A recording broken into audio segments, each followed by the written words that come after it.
These are 13 restaurant chains in Canada ranked from best to worst based on what diners actually care about in 2026. Service, food quality, consistency, value for money, and whether the experience feels worth the bill when the night ends.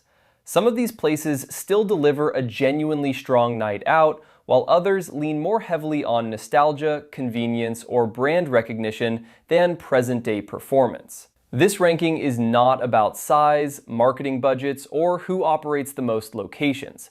It follows the things people mention after they leave the table: food quality, attentive service, atmosphere, fair pricing, and whether they would willingly return.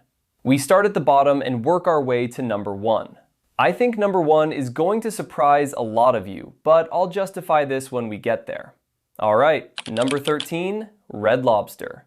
Red Lobster finishes last because several problems collide at the same time, even though the brand still carries familiar goodwill. Many diners immediately think of the cheddar biscuits, which still create a warm first impression, yet that kind of memory only stretches so far once the bill arrives. The larger issue comes down to value, because seafood usually carries higher expectations, and when quality does not feel equal to the price, disappointment lands harder than it would with a simpler meal. Public sentiment often circles back to the same point. People paid a premium and did not feel rewarded for it. Relevance adds another challenge. Some chains refresh their image, modernize interiors, and keep pace with changing tastes, while others begin to feel anchored to another era. Red Lobster now faces that exact perception, and too many conversations focus on what it used to be instead of what it offers today. Number 12, Denny's Canada. Denny's still fills a role, and it probably always will. Familiar menus, dependable expectations, and breakfast at any hour continue to appeal to plenty of people, especially when they want something straightforward without surprises. The trouble is that predictability can fade into forgettability, which meant Denny's rarely becomes the place people recommend for a proper night out. More often, it gets chosen for convenience, those super late hours, or simple proximity, perfect for a fast and easy meal. And that limits how high it can rise in a ranking built around full dining experience. Older chains often face similar criticism, and Denny's is no exception. Some locations feel dated, service can vary, and the food is regularly described as acceptable rather than memorable. Functional still has value, yet functional rarely reaches the top. Number 11, Eastside Mario's. Eastside Mario's owns something many brands would love to keep: strong recognition across Canada and years of family memories tied to unlimited bread and salad. That familiarity still means something, especially for diners who grew up going there. Present-day quality, however, gets judged on a different scale. Chain pasta now competes with independent Italian spots, casual pasta concepts, and stronger local options, which meant diners became far less forgiving when the food feels generic or uninspired. Families still appreciate the approachable menu and comfortable setting, but here is where the ranking shifts. When people compare atmosphere, uniqueness, and overall quality against stronger alternatives, Eastside Mario's struggles to stand out. It remains known, it remains convenient, yet it no longer feels like a leader. Number 10, Swiss Chalet. Swiss Chalet shows how nostalgia can help a brand and hold it back at the same time. For loyal customers, rotisserie chicken, chalet sauce, and years of family meals built real trust, and that emotional connection should not be dismissed. Dining expectations changed though, and newer customers often focus on freshness, ambiance, energy, and whether the whole experience feels current. That changed the conversation around Swiss Chalet, because comfortable and familiar no longer guarantee a win. Common complaints point to dated interiors, an aging image, and less excitement than newer casual dining competitors. Loyal fans remain, yet in a ranking built on today's experience rather than yesterday's memories, Swiss Chalet settles into the lower tier. Number 9, Kelsey's. Kelsey's sits in one of the hardest positions in the restaurant business, the middle ground. It is not widely disliked, yet it is not strongly celebrated either, and operating in a crowded lane of wings, burgers, appetizers, and casual group dining makes that a difficult place to stay. Identity becomes everything in a category like this. Many diners describe Kelsey's as familiar but not distinctive, because the menu works, the room works, and the experience functions, yet none of it separates sharply enough from nearby competitors. That matters more than it seems. When customers have several similar options close by, stronger food, stronger atmosphere, or stronger emotional pull usually decides the winner. Kelsey's can still be an easy group choice, but it does not dominate enough categories to move much higher. Number 8. Montana's. Montana's understands exactly what it offers: hearty comfort food, family dining, and a barbecue-themed casual night out. There is genuine strength in that kind of clarity, because not every restaurant needs to reinvent itself to attract customers. For many diners, the appeal is simple: larger portions, approachable menu choices, and an easy suburban option for families. That formula continues to work, and that is why the chain remains relevant. The problem appears when the ranking shifts from dependable to best in class. Criticism often centers on food feeling formulaic and the concept feeling more generic than memorable. Consistency helps chains survive for years, but survival and excellence are not the same thing, which is why Montana's lands here. Number 7. Jack Astor's. Jack Astor's gains ground immediately through atmosphere. Energetic dining rooms, social energy, group-friendly layouts, and a setting built for birthdays, sports nights, and louder evenings out give it a clear identity the moment people walk in.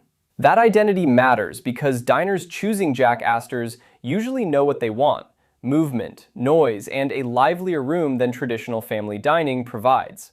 When the occasion calls for energy, the brand delivers exactly that. The ceiling appears elsewhere. Food quality often feels secondary to the vibe, and plenty of diners don't want a loud room while they eat. Jack Astor's earns real credit for social appeal, yet it stops short of the top tier for pure dining quality. Number 6. Boston Pizza. Boston Pizza may be one of the most revealing chains in Canada, because so many people use it while so many debate it. Family dinners, sports viewing, casual drinks, group outings, and easy meetups all fit under one roof, which gives the brand real flexibility. That strength comes with an equally familiar criticism. Diners regularly describe it as overpriced for the quality delivered, while others point out that the menu covers many categories without dominating any of them. The result is an unusual gap between usefulness and enthusiasm. People visit Boston Pizza constantly, yet they do not always leave praising the meal afterward. Heavy traffic does not automatically equal deep satisfaction, although versatility and convenience still push it into the upper middle of the ranking. One tip: do not order the pasta dishes at Boston Pizza. Number 5. The Keg. The Keg may be the most divisive restaurant on this list, because some viewers will insist it belongs near the top, while others would drop it several spots lower. That split tells you almost everything about its current position. At its best, the Keg offers a more premium environment than most chains here. Strong special occasion appeal, a polished date night reputation, better service than many casual competitors, and genuine goodwill around items like prime rib still give the brand real strength. Here's where the ranking tightens. Higher prices create higher expectations, and that changed the standard people use to judge the meal. Public sentiment often returns to inconsistent steak doneness, uneven execution between locations, and the frustration of paying premium prices for food that feels merely decent. None of that makes the Keg a failure. Inconsistency simply hurts more when the promise is premium, which leaves it respectable, though not elite. Number 4. Moxies. Moxies benefits from something many chains underestimate: balance. It may not inspire the loudest fan base in the country, yet it performs well across multiple categories at the same time. Modern interiors, broad appeal, comfortable atmosphere, and a menu that suits different groups all strengthen its position. Business dinners work here, casual nights out work here, and mixed groups with different tastes can usually find common ground. The main criticism is subtler than outright dislike. Moxies can feel less memorable than the very top names on this list, which meant it misses the podium while still finishing strongly. In a ranking built on real customer experience, reliable quality across many categories carries serious weight. Number 3. Joey.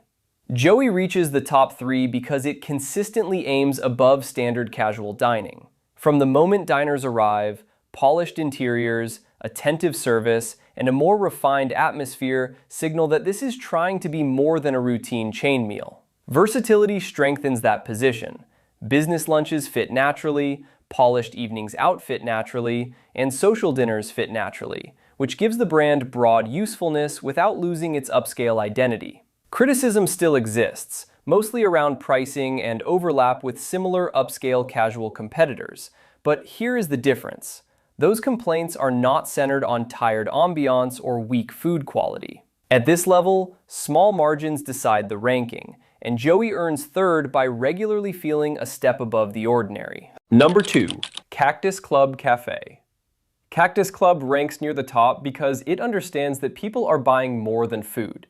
Design matters, energy matters, presentation matters, and the full room experience often matters just as much as the menu itself. Diners regularly describe it as modern, stylish, and well-suited for date nights or social occasions. That gives it a clear edge over chains still relying mainly on older formats or pure convenience. Pricing criticism appears here too, and some guests feel certain dishes lean more toward presentation than value. Even so, those same conversations usually acknowledge that the experience feels current, polished, and intentionally built. In 2026, where people spend their evening matters, and Cactus Club performs strongly in that category. Number 1. Earls. Earls takes the top spot because it delivers the strongest overall balance of food, service, ambiance, and broad appeal. That balance is what separates it from the rest of the list. Some chains win on nostalgia, others win on convenience, and some rely heavily on atmosphere alone. Earls performs well across several categories at once, which is far harder to achieve than excelling in only one area. Dinners, dates, business meals, and group outings all fit comfortably here, and that kind of trust takes time to build. Customers feel they know what experience they are likely to get. Consistency remains one of the most valuable traits in dining, and the brand continues to benefit from that confidence. Polished interiors, an atmosphere suited to different occasions, and menu variety complete the picture. Pricing complaints still exist, yet the overall experience continues to feel worth considering for a sit-down meal, and that combination is why Earls finishes first. So what does this ranking really show? Restaurant success in Canada now depends on far more than history or name recognition. Diners notice when service slips. They notice when prices rise faster than quality. They notice when a dining room feels dated, and they absolutely notice when a place still feels worth returning to. Some legacy brands are leaning on memory. Some modern chains are winning on experience, and a few have managed to balance both. The real question now is where you would place them. Which chain ranks too high? Which one ranks too low? And what restaurant should have made the list? Let me know in the comments.